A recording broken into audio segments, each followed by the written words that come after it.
Teddy Feinberg, Brook Stockburger, back at you with our weekly show. Just a caveat, we are in the midst of the high school tournaments and the WAC tournaments upon filming.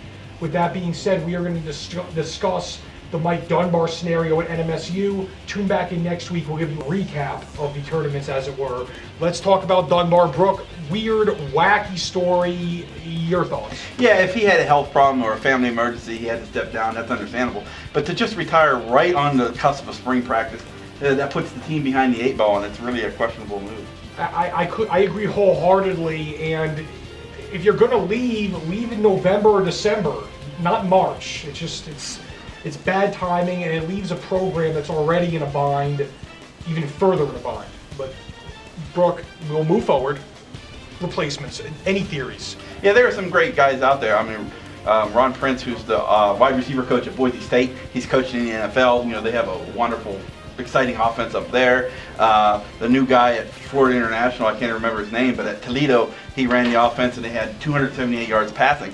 But the thing is, all those schools are getting ready for their spring practices. Are you really going to attract somebody like that right now? I agree. I think the pecking order has been set for New Mexico State. You're either going to get a young hotshot who bottoms out under the pressure of reviving this offense, or he's going to be successful leaving a year or two, or you're going to get a gentleman like Dunbar who rides off on his horse into the sunset to Never Land. I think the Aggies need to give strong consideration to Las Cruces High head football coach Jim Miller. It's a little unorthodox, it's a little outside the box, and it was something that may have been done in a different era, but this program hasn't been doing anything. We all know that, and that's been the last 50 years. Why not get a guy in here, a former Aggie, a quarterback? He's in the NMSU Hall of Fame, if I'm not mistaken.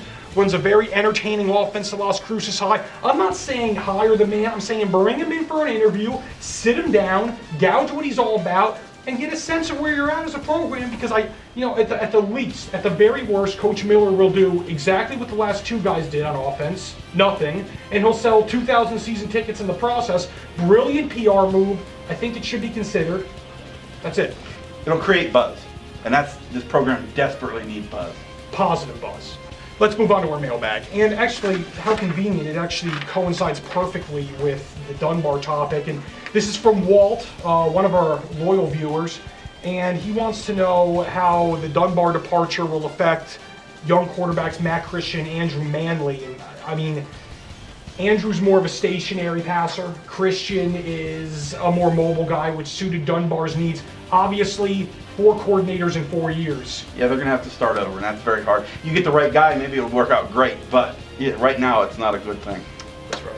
Folks, thanks for checking us out as always. Facebook, Twitter, lcsun-news.com. We're on all 3. Have a good week.